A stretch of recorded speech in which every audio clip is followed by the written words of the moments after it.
Hello all. నేను మీ రచనా శృంగ వరకు. Welcome to federal Telangana. ఈరోజు ఫెడరల్ తెలంగాణతో మనతో ఒక స్పెషల్ గెస్ట్ ఉన్నారు. ఆవిడే విజయలక్ష్మి గారు. అమ్మ ఆసరా అనే పేరుతో వృద్ధాశ్రమం నడుపుతున్నారు.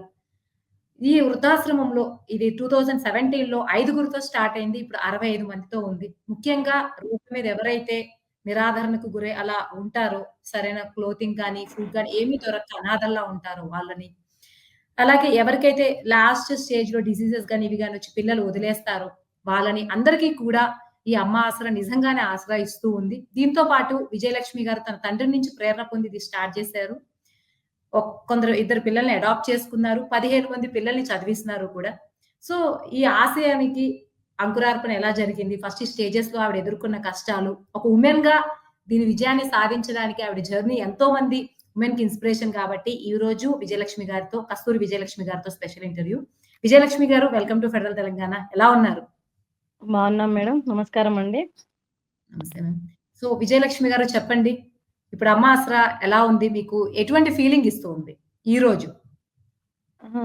ఈ రోజైతే చాలా సంతోషంగా ఈళ్ళందరూ తల్లిదండ్రులుగా నాకింతమంది అమ్మానాన్నలున్నందుకు, అలా ఇంతమంది 15 మంది పిల్లలున్నందుకు నేను బాగా సంతోషంగా, హ్యాపీగా ఉన్నానండి. అంటే ఒకప్పుడు చాలా ఇబ్బందికి గురి అయ్యున్నాను ఈ ఆశ్రమం పెట్టక ముందుకు.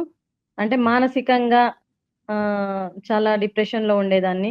ఇప్పుడు దీంట్లో హ్యాపీనెస్ చాలా ఉంది. సంతోషం బావుంది. పిల్లలందరూ నాకు ఇద్దరు పిల్లలు మెంటల్లీ డిజేబుల్ అబ్బాయి పుట్టడం జరిగింది. అందులో ఒక అబ్బాయి చనిపోవడం జరిగింది. ఇప్పుడు గూడా ఒక అబ్బాయి గూడా 25 ఇయర్స్ ఉంటాడు. 8 ఇయర్స్ మెంటాలిటీ ఉంటదండి. అయితే పిల్లలతోని చాలా ఇబ్బంది పడానండి. అందరి తల్లిదండ్రులకి మంచి పిల్లలు పుట్టి నాకిలా పుట్టేవరకి చాలా ఏడ్చేదాన్ని. ఏంది నేనేం పాపం జేసుకున్నాను ఇలాంటి పిల్లలు పుట్టారా అని జెప్పేసి. కానీ భగవంతుడు ఎవరికెలా ఇచ్చారో, ఆ పిల్లలు అలా ఉన్నారు గాబట్టే ఈరోజు ఈ అమ్మ ఆసరా అనాథ వృద్ధాశ్రమం స్థాపించడం జరిగింది. నా పిల్లలు అలా ఉన్నారు గాబట్టే ఈరోజు భగవంతుడు నాకు ఈ రకంగా సేవ జేసే భగవంతుడు నాకు కల్పించినందుకు, ఆ భగవంతునికెప్పుడు నేను కృతజ్ఞతనే తెలుపుకుంటానండి. అలాగే ఇంతమంది పిల్లలు, ఇద్దరు పిల్లలు నాకలా ఉంటే ఇప్పుడు 15 మంది పిల్లలు నన్ను అమ్మ అని పిలుస్తున్నారు. ఆ అమ్మలో ఎంత మమకారం ఉందంటే ఆ పిల్లలు నా పిల్లలతోని ఏ పడ అంటే వాళ్ళతోని ఉన్న సంతోషం కంటే, వాళ్ళ పిలవడం కంటే, అనుభూతి కంటే ఇప్పుడున్న పిల్లలు నాకు ఈ పిల్లలు గూడా నాకు భగవంతుడిచ్చిన వరం అనుకుంటున్నాను. వాళ్ళు ఆర్ఫాన్స్ గాదండి. నాకు ఆ భగవంతుడిచ్చిన వరం అనుకుంటున్నాను ఈ 15 మంది గూడా.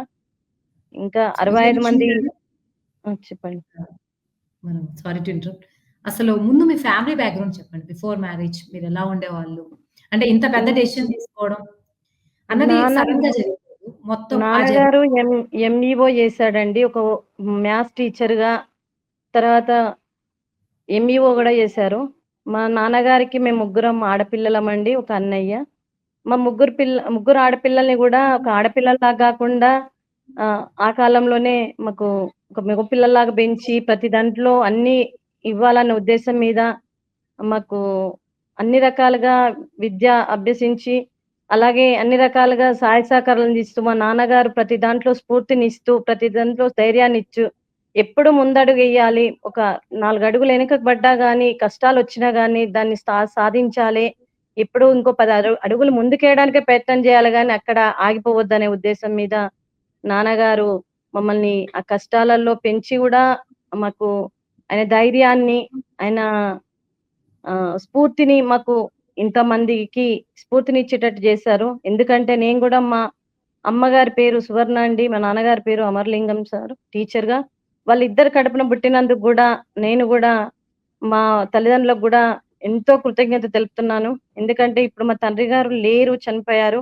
కానీ తను చనిపోయే ముందు "నీ పిల్లలిద్దరు ఇలా ఉన్నారు. నీ భవిష్యత్తు ఏంది తల్లి" అని జెప్పేసి లాస్ట్ రోజు చివరి మాటలు ఆ రోజు నన్ను కదిపేసింది. అలాగే "నువ్వు ఈ రోజుతోని ఇట్లా ఉండొద్దు. నేను బోయినంక నీకు మానసికంగా చాలా ఇబ్బంది పడతావనే" ఒక మాటలతోని ఈ ఆర్గనైజేషన్ నాన్న చనిపోంగానే అదే మంత్‌లో నేను ఆర్గనైజేషను స్టార్ట్ జేయడం జరిగింది. చేసి చిల్డ్రన్స్‌ని తీసుకోవడం జరిగింది.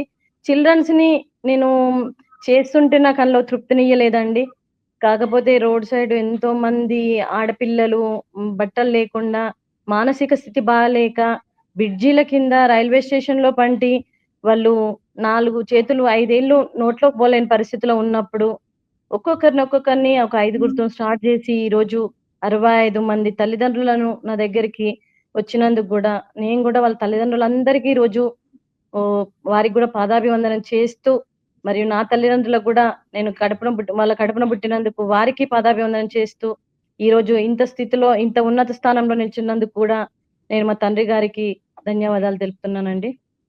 విజయలక్ష్మి గారు 2017లో మీరు స్టార్ట్ చేశారు. 2025 8 ఏళ్లయింది. అవునండి. ఇప్పుడంటే కొంచెం 8 ఏళ్లయింది గాబట్టి కొంచెం ఆ ప్రాసెస్ మొత్తం మీరు అలవాటు పడిపోయి ఉన్నారు. చాలా ఈజీగా అనిపిస్తుంది. స్టార్టింగ్‌లో డబ్బుల పరంగా గావచ్చు, ఒక ఆర్గనైజేషన్ అంటే ఒక ఇల్లుండాలి. ఎందుకంటే వాళ్ళకన్ని నెసెసిటీస్ ప్రొవైడ్ చేయడం అంత ఈజీ గాదు. మీరన్నట్టు మెంటల్లీ రిటార్డెడ్ పిల్లల్ని అవునండి. తీసుకొచ్చడం. అది అంత ఈజీ ఆ ఫస్ట్ స్టేజ్ ఆ కష్టాల్ని ఎలా దాటారు? అదెలా సాధ్యమైంది? ఆ ఇనీషియల్ డేస్ గురించి చెప్పండి. యాక్చువల్లీ ఏంటంటే, మనం 2070లో నా పరిస్థితి గూడా అంతంత మాత్రానేనండి. నాన్నగారు చనిపోయారు. నాకు ఇంకా తోడు అంటూ ముందుకు జరగాలంటే నా భర్త నాకు సహాయ సహకారాలిచ్చారు. మరి ఇంత కష్టం నువ్వెట్లా జేస్తావని గూడా ముందు అడుగేస్తుంటే గూడా, నేను రిజిస్ట్రేషన్ జేపిచ్చిన తర్వాత ఒక్కొక్కరిని తీసుకొస్తుంటే గూడా నిన్ను ఇంట్లో ఇంత మంచిగా ఉంచిన దాన్ని నేను ఈరోజు వారికి అంత మోషన్ తీయడము, వాళ్ళకి స్నానాలు జేపియడము, వాళ్ళకి ప్యాడ్స్ మార్చడం, ఇంకా లేడీస్‌కి సంబంధించిన ఎన్నో రకాలుగా చేస్తుంటే, మా కుటుంబ సభ్యులు గూడా చాలా అమ్మ గాని, మా వారు గాని, నా పిల్లలు గాని చాలా బాధపడడం జరిగింది. అంటే ఇంకా వాళ్ళది విపరీతమైన స్మెల్లు, మెంటల్‌గా వాళ్ళు అన్నీ అక్కడే రుద్దుకోవడం, చేయడము, తినడం సరిగ్గా రాదు వాళ్ళకి. అలాంటి వాళ్ళని అక్కున చేర్చుకున్నప్పుడు నా కుటుంబ సభ్యుల తరపు నుండి గూడా కొద్దిగా ముందు కొంచెము వద్దన్నారు. తర్వాత నాకేందంటే ఆశ్రమంలో ఒకప్పుడు వండుకోవడానికి గిన్నెలు లేని పరిస్థితి, బియ్యం లేని పరిస్థితి. అలాంటి టైంలో నేను దొడ్డు బియ్యం బెట్టి, పచ్చి పులుసంటారు, మామిడికాయ పచ్చడి అలాంటియి బెట్టి ఒక ఐదుగురితోని స్టార్ట్ జేసి అప్పుడు నాకు ఓహ్! మ ఒక ఒక వృద్ధుడు చనిపోతే నా పుస్తెల తాడు తీసేసి వాళ్ళకి ఖర్చు బెట్టేసి గోల్డ్ తీసేసి గూడా వాళ్ళకి ఖర్చు బెట్టి ఫస్ట్ స్టార్ట్ జేశానండి. స్టార్ట్ జేసుకుంటా ఎన్నో ఒడిదుడుకులండి. ఎన్నో అవమానాలు, ఎన్నో ఒడిదుడుకులు. ఒక ఆడపిల్ల బయటికొచ్చి ప్రపంచంలో బతకాలంటే, ప్రపంచంలో ముందడుగేస్తుంటే ఓర్వలేని జనం గూడా ఉంటారు. అలాంటి వాళ్ళని ఎదుర్కొని ఎన్నో కష్టాలు, ఎన్నో ఒడిదుడుకుల మధ్యలో దాన్ని నెట్టుకురావడం జరిగిందండి. నా ఇంట్లో నేనే చిన్న చిన్న దొంగతనం జేసి సాటుంగా తీసుకెళ్ళి వాళ్ళకి పెట్టడం జరిగింది. అలాంటి పరిస్థితుల్లో ఎన్నో కష్టాల మధ్యన నడిపియడం జరిగింది మేడం. అలాంటి పరిస్థితిలో మళ్ళీ ఒక 1, 2 ఇయర్స్ గడుస్తుంటే వాళ్ళు ఎవరైనా చనిపోతే వాళ్ళయి బట్టలు రావడము, ఒక ఇంట్లో ఫ్యామిలీలో ఎవరైనా చనిపోతే వాళ్ళ బట్టలు రావడం, వాళ్ళ బెడ్ రావడం అలా అలా కొన్ని సహాయ సహకారాలు అందించు భగవంతుడు కూడా అన్నం లేనోనికి ఏమంటారు భగవంతుడు గూడా అన్నాన్ని ప్రసాదించినట్టు ఎవరి రూపానో మాత్రం భగవంతుడు నాకు ఇప్పుడు ఈ టైం వరకి గూడా ఈరోజు బియ్యం లేదంటే గూడా ఏదో రకంగా భగవంతుడు పంపిస్తున్నాడండి ఈ ఆశ్రమానికి. ఎందుకంటే మనము నిజాయితీగా క ఆహ్, కల్ల కపటం లేకుండా మంచి కార్యక్రమం చేస్తున్నాము. అదెంత కష్టపడుతున్నానో భగవంతుడు గూడా నాకు మంచి దారిలో నడిపిస్తున్నాడు. ఇంకా, ఇంకా గూడా ఎంతో మంది అనాథలకి నేను అండగా ఉండాలనుకుంటున్నానండి ఇంకా. ఓకే. విజయలక్ష్మి గారు, మీరు ఈ ప్రయాణంలో భాగంగా ఎంతోమంది వృద్ధుల్ని వాళ్ళ కుటుంబాలతో కూడా కలిపారు. ఆ జర్నీ గురించి కూడా చెప్పండి. ఇక్కడ ఎలా ఉంటారంటే మానసిక కొంచెము మెంటల్‌గా బయటికెళ్తారండి. ఫ్యామిలీ వదిలేసుకోరు కొంతమందైతే. వాళ్ళు కొంతమంది ఫ్యామిలీ వదిలేయకుండా కూడా బయటికొచ్చి గల్లీ తప్పి వాళ్ళు బయటికెళ్ళడం జరుగుతుంది. ఎళ్ళిన తర్వాత ఒక రూట్ నుండొచ్చి ఇంకో రూట్ నుండొచ్చి వాళ్ళు మిస్ అవ్వడం జరుగుతుంది. పోలీస్ స్టేషన్ నుండి గూడా నాకు 14, 15 పోలీస్ స్టేషన్ నుండి మాకు ఇలాంటి మెంటల్లీ డిజేబుల్ వాళ్ళను, ఓల్డ్ ఏజ్ వాళ్ళను పంపిస్తుంటారండి. అలాంటి పరిస్థితుల్లో వాళ్ళు మిస్ అయ్యి వచ్చిన తర్వాత ఒక 2 డేస్, 5 డేస్‌లో, 1 మంత్‌లో గూడా వాళ్ళది పేర్లు గనుక్కొని, వాళ్ళది అడ్రెస్ కనుక్కొని, ఆ ఏరియా ఎవరున్నారో ఆ సర్పంచ్‌కి గాని, ఇంకా ఊర్లల్లో ఊరు నుండొచ్చి హైదరాబాద్‌కొచ్చి మిస్ అయినోళ్ళు గూడా కొంతమందుంటారండి. అలాంటి వాళ్ళని గూడా మేము డిపార్ట్‌మెంటోళ్ళకు ఫోన్‌లు జేయడం, వాళ్ళ ఊరికి ఫోన్ జేయడం, అలాంటి చిన్న క్లూ దొరికినా గానీ వాళ్ళ ఫ్యామిలీకి అందియాలనే ఒక ఉద్దేశం మీద చేస్తున్నామండి. ఎందుకంటే ప్రతి ఒక్కరు తల్లిదండ్రులను హ్మ్. వదులుకోవాలనైతే ఎవరికీ ఉండదండి. ఎందుకంటే చనిపోయే లాస్ట్ స్టేజ్‌లో మేమే దాన సంస్కారాలు జేయాలి తల్లిదండ్రులకు అన్నట్టు కొంతమందిని గూడా విన్నాను. ఇంకా అట్లాంటి వాళ్ళని గూడా ఇప్పటివరకి గూడా దాదాపు 48, 50 మంది వరకి నేను ఫ్యామిలీకి ట్రేస్ జేసి ఫ్యామిలీకి మా స్వంతంగా ఇవ్వడం జరిగింది. అలా గూడా. ఇంకా కొంతమందేమో ఫ్యామిలీలున్నా గానీ వాళ్ళని తీసుకోలేని వాళ్ళు ఇంకా కొంతమందున్నారండి. ఓకే. విజయలక్ష్మి గారు మీరు ఇనీషియల్‌గా స్టార్ట్ చేసినప్పుడు 8 ఏళ్ల క్రితం, ఆ పిల్లలు ఇప్పుడెలా ఉన్నారు?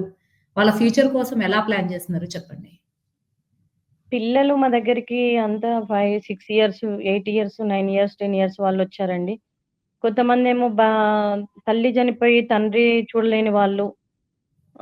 కొంతమందేమో తల్లిదండ్రులు లేని వాళ్ళు. అలాంటి పిల్లలు వచ్చినప్పుడు హ్మ్. వాళ్ళని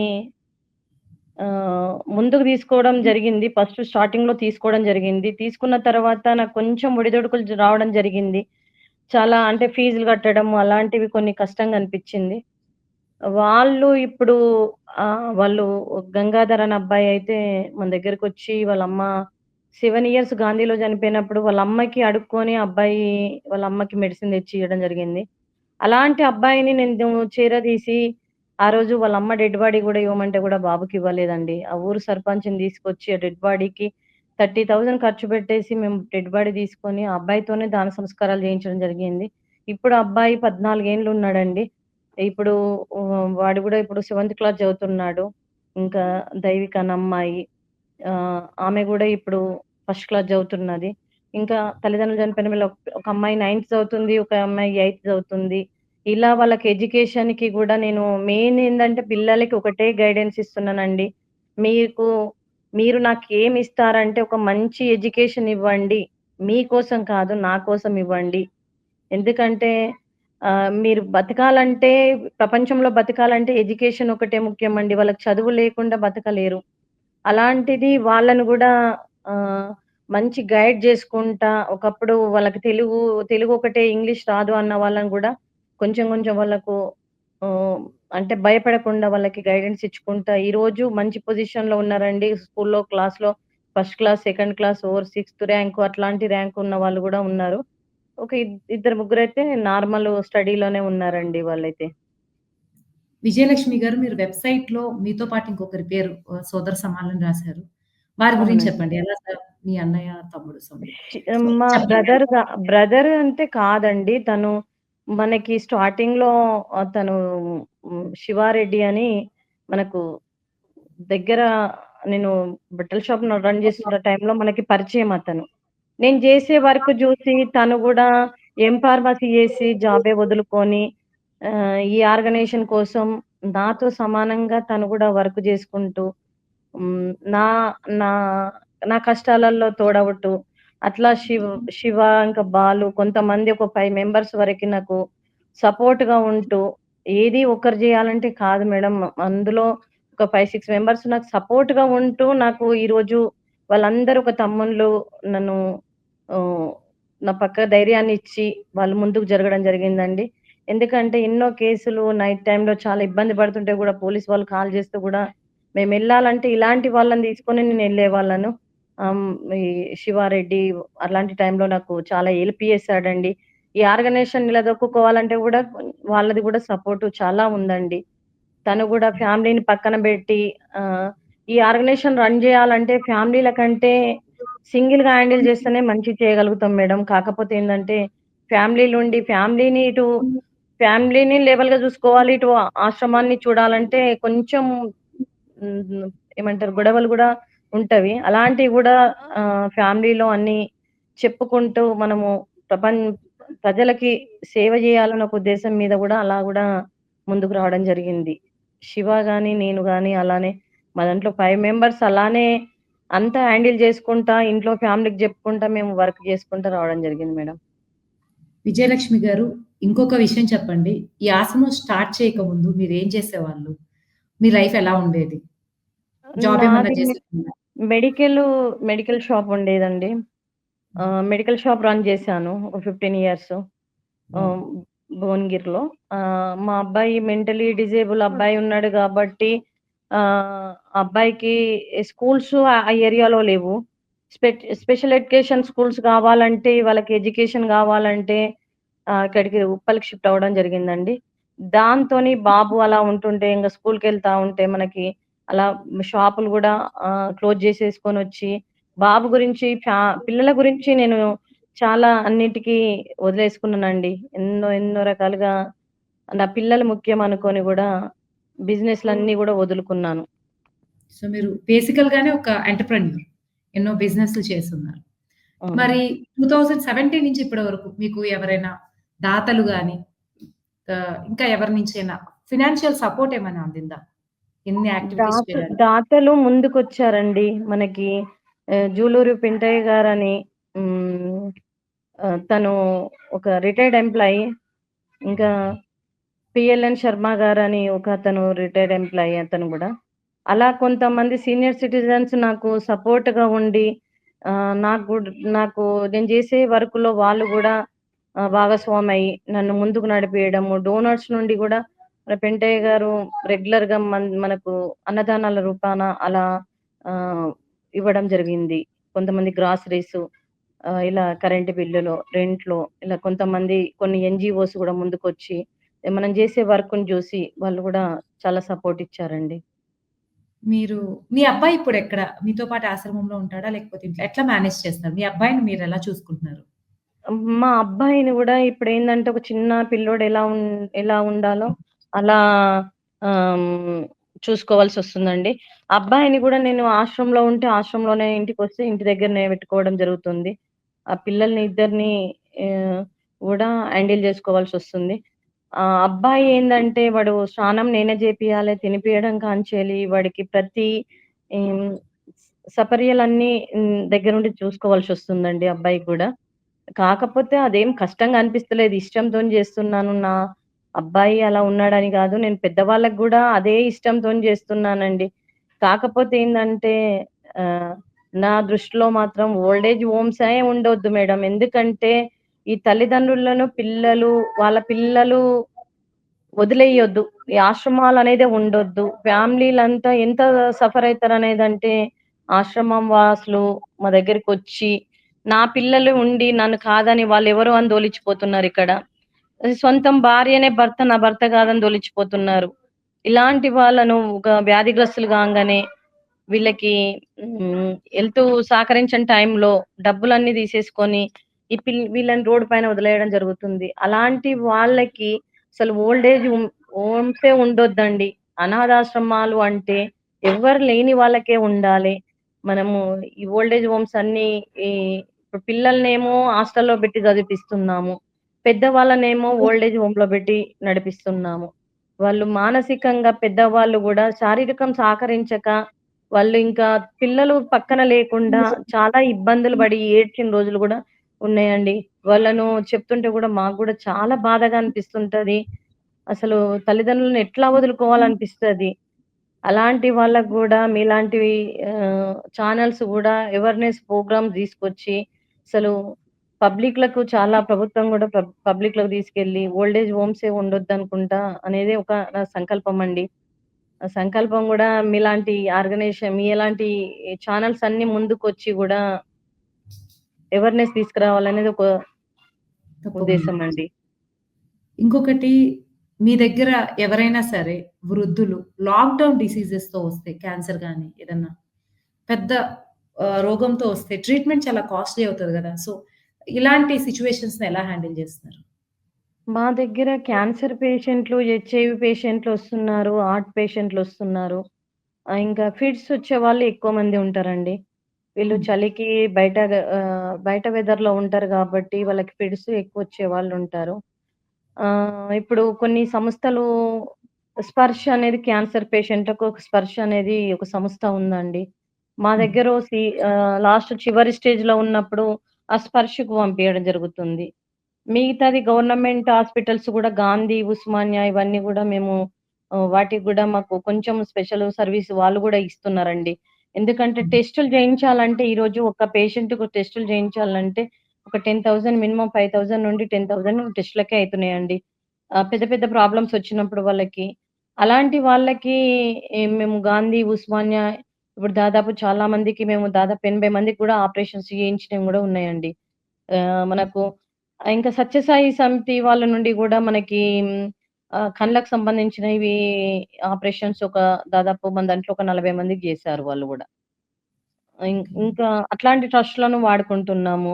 ఈ స్పర్శకు కిడ్నీ వీళ్ళకి క్యాన్సర్ పేషెంట్‌లకి ఇంకా ఇట్లా కొన్ని గవర్నమెంట్ హాస్పిటల్స్ సంబంధించినయి చాలా వరకి మనకి సపోర్ట్ తీసుకుంటున్నాము. ఒకప్పుడు మనకి అవగాహన లేదు. ఇప్పుడు అవగాహన వచ్చింది గాబట్టి ప్రతి ఒక్కరికి మెడికల్ పరంగా చాలా కేరింగ్ తీసుకుంటున్నాము. అంటే డబ్బులు ఖర్చు గాకుండా మనం గవర్నమెంట్ గూడా మంచి సర్వీసులు ఇస్తున్నాయండి. కాకపోతే బయట ప్రపంచానికి తెలవక వాళ్ళు వాటిని యూజ్ జేసుకుంటలేరు అంతే. ఓకే. విజయలక్ష్మి గారు, ఇంటర్వ్యూ చివరికొచ్చేసాము. మీరు ఈ అమ్మ ఆసరాని ఇంకా మీ భవిష్యత్తులో ఇంకొక 5 ఏళ్లలో గాని, 10 ఏళ్లలో గాని ఎలా డెవలప్ చేయాలనుకుంటున్నారు? దానికి మీ లక్ష్యం హ్మ్. ఏమన్నా ఉందా భవిష్యత్తులో? ఉన్ ఉన్నది మేడం. మేము ఇప్పటివరకి ఏందంటే రెంటెడ్ హోమ్‌లోనే ఉంటున్నాము. ఈ మధ్యలనే ఒకటి ల్యాండ్ తీసుకోవడం జరిగింది. హ్మ్. దానికి ఇప్పుడు ఈ 65 మందితోని గాని ఆగదు మేడం. ఇంకా ఎంతో మంది రోడ్డు పైన ఉన్న తల్లిదండ్రులు గాని, వాళ్ళ అక్క చెల్లెన్లే గానియండి, ప్రతి ఒక్కరికి నేను సర్వీస్ ఇయ్యాలనుకుంటున్నాను. వాళ్ళు ఎవరు, ఎక్కడ అనేది కుల, గోత్రం అనేది మనకొద్దు. వాళ్ళు ప్రతి ఒక్కరికి మేము సర్వీస్ ఇయ్యాలనే ముందుకెళ్తున్నాము.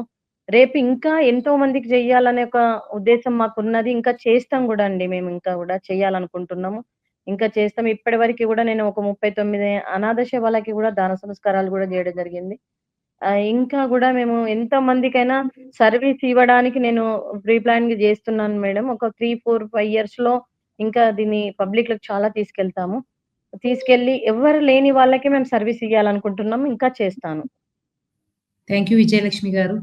నిరాధరణకి, నిరాశ్రయానికి గురైన వృద్ధులకి, అలాగే ఎవరైతే పిల్లలు తల్లిదండ్రులు కోల్పోయి ఏ దిక్కు లేకుండా ఉంటారో వారి కోసం మీరు చేసినటువంటి అమ్మ ఆసరా విశేష కృషి అయితే అభినందనీయం. మీరిలాగే ఎంతో మందికి ఇలాగే ఆసరా ఇస్తూ ముందుకు సాగాలని మనస్ఫూర్తిగా కోరుకుంటున్నాను. అలాగే మీరు చెప్పినట్లు వృద్ధాశ్రమాలు ఉండని పరిస్థితి మన దేశంలో ఉండాలని, వృద్ధులకి ఆ లివబుల్ అవును. కండిషన్స్ ఫ్యామిలీతో ఉండే లివబుల్ కండిషన్స్ రావాలని కూడా మనస్ఫూర్తిగా కోరుకుంటున్నాను. థాంక్ అవునండి. You so much. Hmm. Thank you madam. Thank you. Thank you so much Vijayalakshmi garu. ఇంతటితో ఇంటర్వ్యూ ముగిద్దాం. Thank you madam. Thank you.